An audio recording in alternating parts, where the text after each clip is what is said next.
Shalom, peuple de Dieu, vous qui êtes branchés, que le Seigneur, Yeshua, vous bénisse encore davantage dans tout ce que vous êtes en train de faire. On dit toujours Yeshua au centre, c'est-à-dire que à lui seul soit rendue la gloire. Alors, la fois passée, nous avons parlé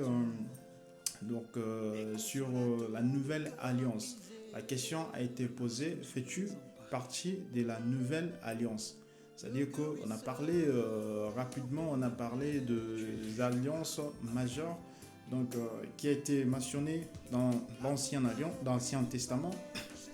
Et on a plus insisté sur la nouvelle alliance parce que c'est ça, c'est qui nous intéresse. C'est cette alliance qui nous sauvera, c'est cette alliance qui nous amènera vers notre Père éternel.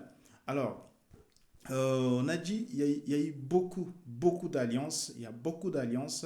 Il y a les alliances des hommes aussi sur la terre, il y a l'alliance avec le péché, avec le diable.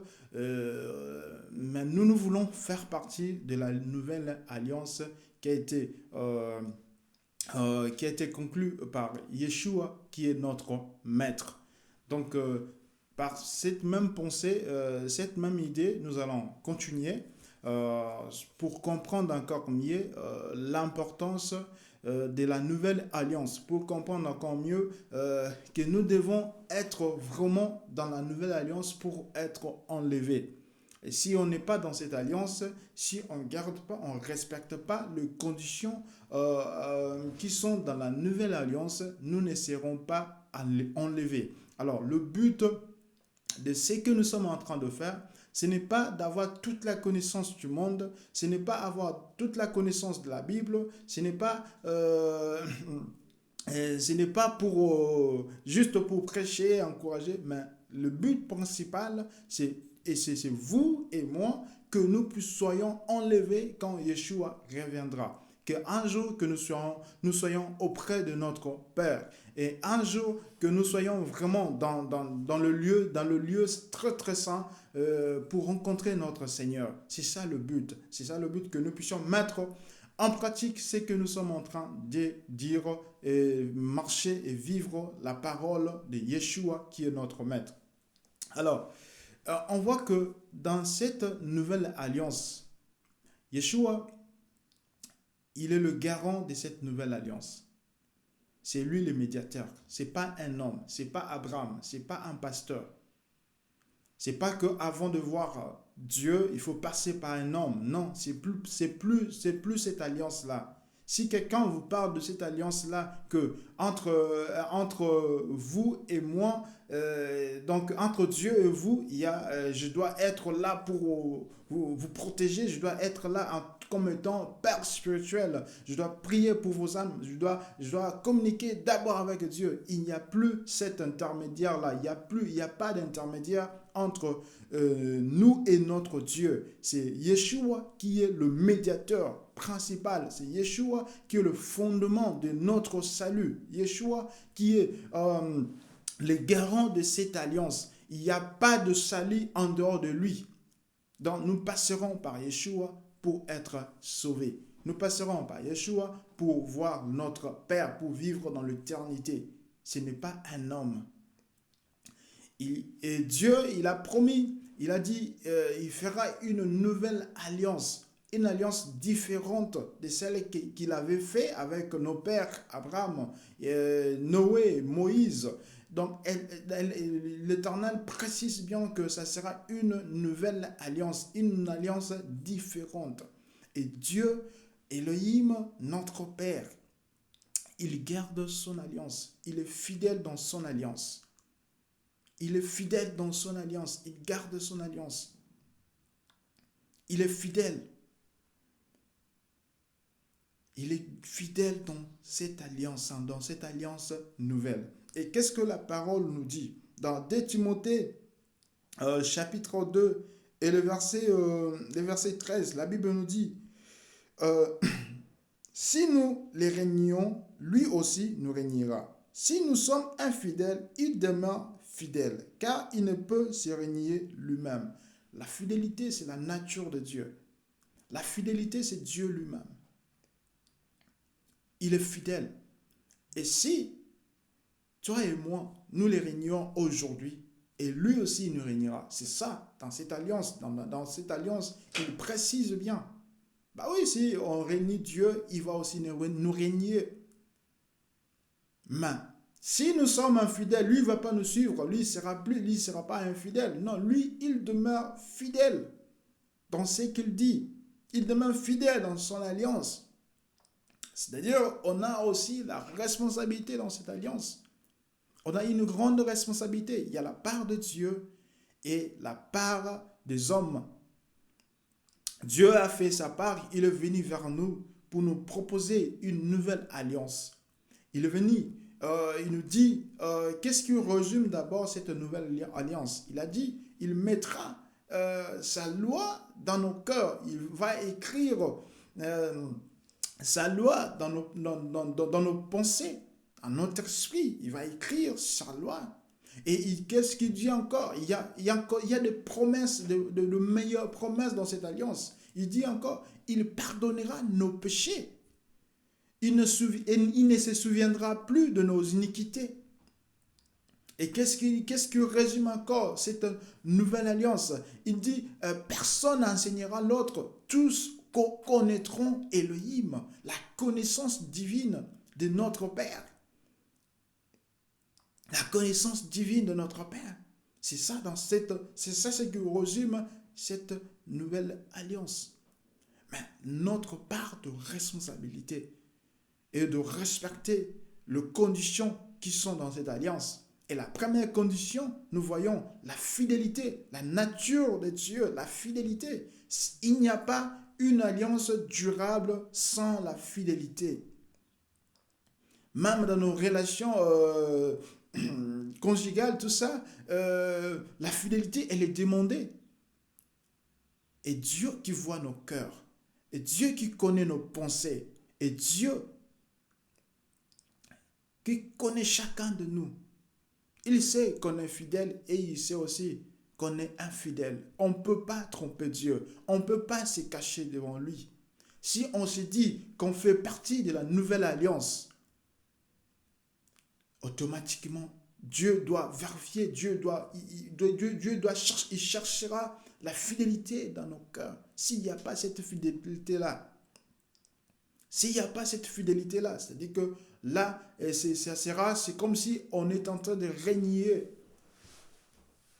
le maître. La fidélité dans nos cœurs. La fidélité, par définition, c'est juste le respect, le respect d'engagement, de nos paroles, que chacun remplit bien ses engagements. Même dans le mariage, quand on est fidèle, on doit remplir bien nos engagements. Et c'est pareil aussi dans la nouvelle alliance, quand on est fidèle. Si Dieu nous demande la fidélité, c'est-à-dire qu'on doit aussi remplir notre part de responsabilité, nos engagements. On a accepté de suivre Yeshua, notre maître. On doit aussi respecter, donc remplir ses engagements jusqu'au bout. On doit lire, la Bible nous dit dans Matthieu chapitre 24, le verset, on commence par le verset 45.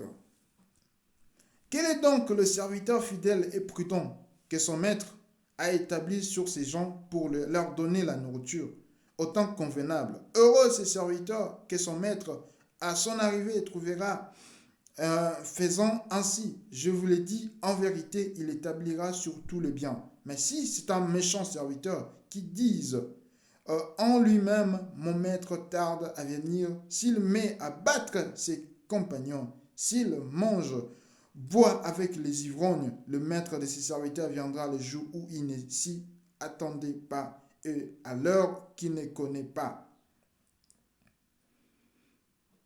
Et on continue le 51, et il le mettra en pièces et il donnera sa part avec les hypocrites. C'est là qu'il y aura de pleurs et de grincements de dents. La fidélité. On nous parle d'un serviteur fidèle. On nous parle d'un serviteur fidèle. Quel est ce serviteur? Quel est donc ce serviteur fidèle que le maître lui a laissé tous ses biens afin de diriger? Et Yeshua nous a laissés dans ce monde. Il nous a dit, allez prêcher la bonne nouvelle. Il nous a dit, faites de toutes les nations mes disciples. Mais qu'est-ce que nous sommes en train de faire? Qu'est-ce que nous sommes en train de faire? Nous amenons les gens vers nous ou nous amenons les gens vers Christ, Yeshua? Est-ce que nous sommes fidèles à sa parole? Est-ce que nous faisons ce qu'il nous a demandé? Nous prêchons la bonne nouvelle ou nous prêchons le matériel? Nous prêchons le ciel ou nous prêchons la terre? C'est ça. Et le maître viendra un jour. Il viendra un jour. Et s'il nous trouve fidèles en cela, il va nous établir sur ses biens. Mais s'il nous trouve infidèles, nous serons en enfer. La fidélité, c'est Dieu lui-même qui identifie, donc qui atteste cela dans nos cœurs. S'il n'y a pas la fidélité, on peut beau crier.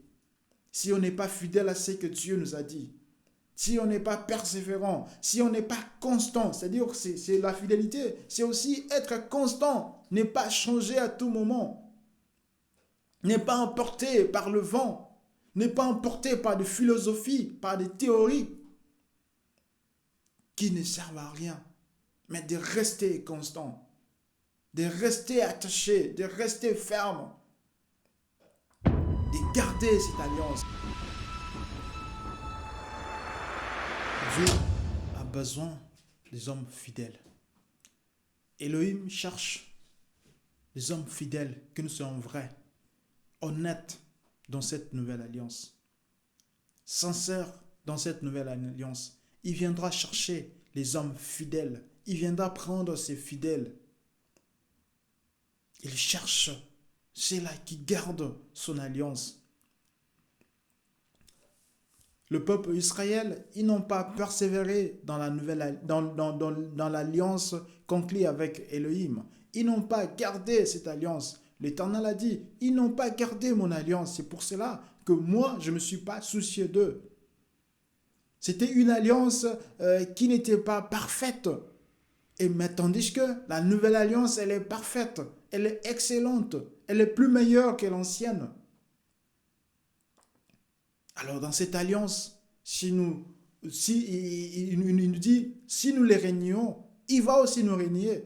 Il est clair, il est vraiment clair avec nous. Et c'est pour cela qu'il a dit, ces jours-là, il dira, je ne vous ai jamais connu. Tous ceux-là qui ne font pas la volonté, qui n'ont pas fait la volonté de mon Père, qui n'ont pas gardé ma parole, et qui ne sont pas restés fidèles à mes ordres, à mon enseignement, à la mission. Qu'est-ce que nous prêchons aujourd'hui? Et il viendra le jour où nous n'y pensons même pas. Nous n'y pensons même pas. Il viendra, le maître viendra pour nous juger. Si nous sommes fidèles, nous serons auprès de lui. Mais si nous sommes infidèles, les infidèles, il le jettera donc en enfer. Dieu cherche des hommes fidèles. Dieu cherche des hommes qui sont vrais, honnêtes envers lui. La fidélité. Alors, malheureusement, dans cette nouvelle alliance, puisque Dieu connaît nos cœurs, il voit chacun de nous. Il y a une catégorie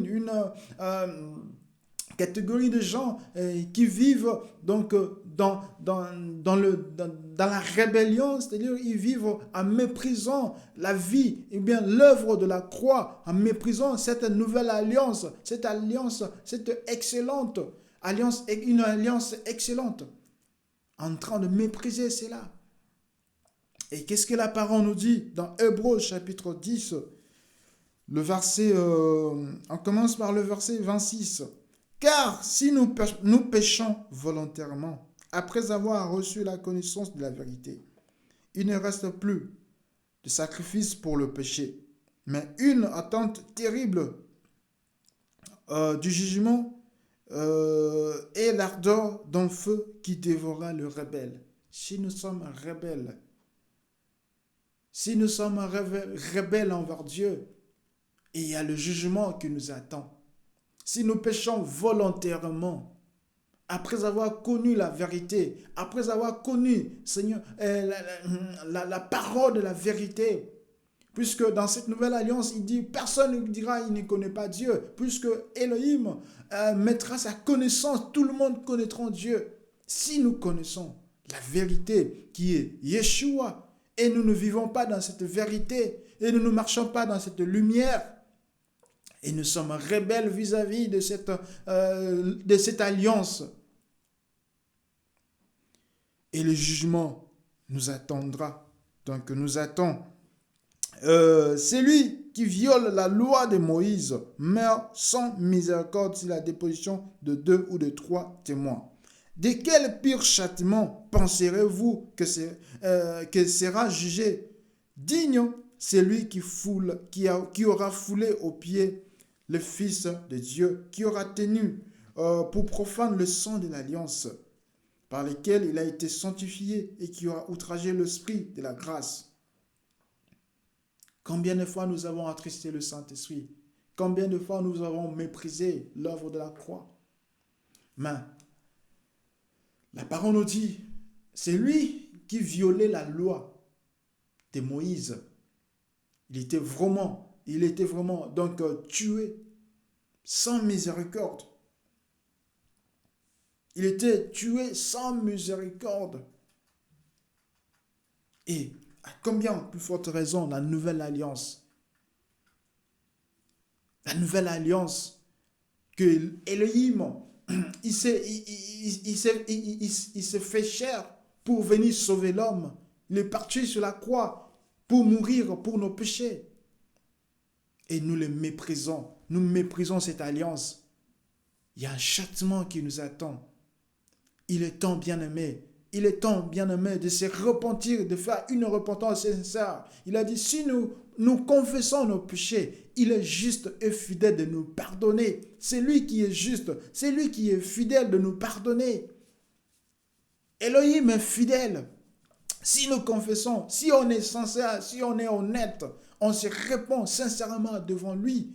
Et on abandonne ces péchés, on abandonne ces vies d'hypocrisie, le mensonge. On abandonne ces vies-là.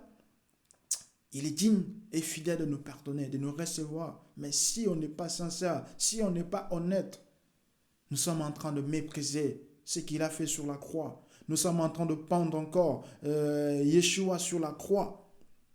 Nous sommes encore de le crucifier. Nous sommes encore en train de le renier à tout moment. De dire qu'il n'est pas la vérité. Mais s'il est la vérité, vivons dans la vérité. S'il est la vérité, marchons dans la vérité. Nous sommes en train d'attrister son esprit. Bien-aimé, il est temps. Il est temps. Il a dit, à moi la rétribution, à moi la vengeance et à moi la rétribution, dit le Seigneur. Et encore, le Seigneur jugera son peuple. C'est une chose terrible que de tomber entre les mains de Dieu vivant. C'est vraiment terrible de violer cette nouvelle alliance, de tomber entre les mains de Dieu vivant. Dieu cherche la fidélité. Dieu ne veut pas que nous puissions tomber entre ses mains pour qu'il puisse se venger, mais il veut que nous soyons près de lui afin de vivre son amour, de vivre sa paix, de vivre cette alliance excellente. Bien-aimé, il est temps maintenant. Il est temps de s'examiner. Il est temps de se demander si j'ai la foi ou je n'ai pas la foi. Il est temps de dire quelle foi que j'ai. La foi, c'est rester ferme. La fidélité, la fidélité, c'est la nature de Dieu. Si on n'a pas la fidélité, si nous ne marchons pas dans la fidélité, et l'Éternel viendra prendre les hommes fidèles. Si nous faisons partie de cette nouvelle alliance, Marchons dans la fidélité. Soyons fidèles les uns les autres. Dans le bien, bien sûr. Soyons fidèles envers le Seigneur. On ne peut pas on ne peut pas dire qu'on est fidèle à Dieu. Pour autant, on vit dans l'infidélité dans nos relations, dans le mariage, disons. Dans le mariage, être infidèle et dire « je suis fidèle à Dieu ». Non.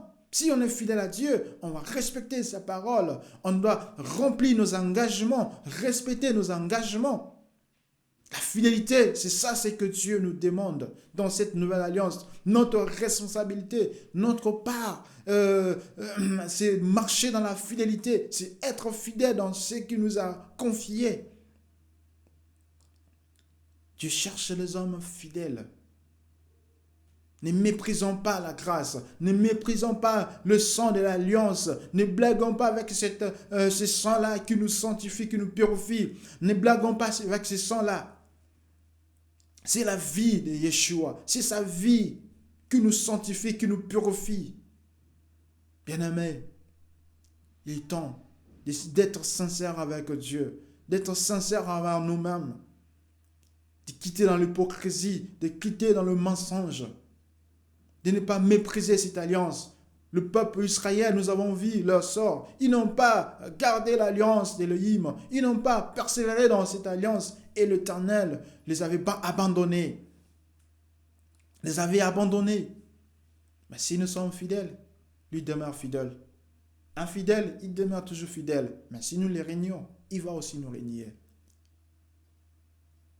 Si nous méprisons ce qu'il a fait, le châtiment nous attend. L'enfer nous attend si nous méprisons son alliance. Quelle grâce, bien-aimé, de vivre dans cette nouvelle alliance où il dit qu'il pardonnera nos péchés. Il ne tiendra plus compte de nos iniquités. Il va oublier nos péchés. Il est fidèle dans ce qu'il dit. Il garde son alliance. Il dit, il va écrire sa loi dans nos cœurs. Il mettra sa loi dans nos esprits. Il nous donnera un cœur nouveau. Entrons dans cette alliance. Des vrais. Vivons dans cette alliance. Des vrais. La porte de l'alliance, elle est ouverte. À tout le monde. À quiconque croira en lui. À quiconque donnera sa vie à Jésus. Sa vie à Yeshua. Il va entrer dans cette alliance. À quiconque qui mangera la chair, qui mettra en pratique sa parole, à quiconque qui boira son sang, le sang de l'alliance, la vie de Jésus, il fera partie de cette nouvelle alliance. Mais il faudrait, bien-aimé, marcher dans la fidélité, persévérer, être constant. La fidélité nous permet d'être constant. Constant, ne pas changer, ne pas être troublé. Quand le monde est troublé, on est dans les troubles. Non. Quand le monde a perdu l'espoir, mais c'est lui qui est fidèle. Il sait en qui il a cru. Il sait, il connaît. Il n'est pas troublé, il n'est pas agité, puisqu'il est fidèle. Ce sont les infidèles qui sont agités, qui s'agitent, puisqu'ils ne connaissent pas en qui ils ont cru. Mais celui qui est fidèle, il demeure tranquille. Celui qui est fidèle, il n'est pas agité. Celui qui est fidèle, il marche dans la confiance, il marche dans la foi. Mais celui qui est infidèle, il est agité, il a peur, il ne sait pas quand est-ce que le maître viendra. Il ne veut même pas entendre parler de son retour parce qu'il a peur. Et celui qui est fidèle dira que l'époux vienne. Que l'époux vienne. Puisqu'il est fidèle. Il est fidèle. Yeshua revient bientôt. Bien-aimés, soyons sincères. Ne méprisons pas cette nouvelle alliance. Répondons-nous. Il est possible. Il est encore possible. Il nous accorde encore le temps de se repentir. C'est temps qu'il nous donne encore. Toi qui me suis, entre dans ta chambre. Entre en toi-même. Examine-toi. Si tu es fidèle, bénis le Seigneur. Si tu es infidèle dans beaucoup de choses, c'est le moment de se repentir. Et c'est le moment d'abandonner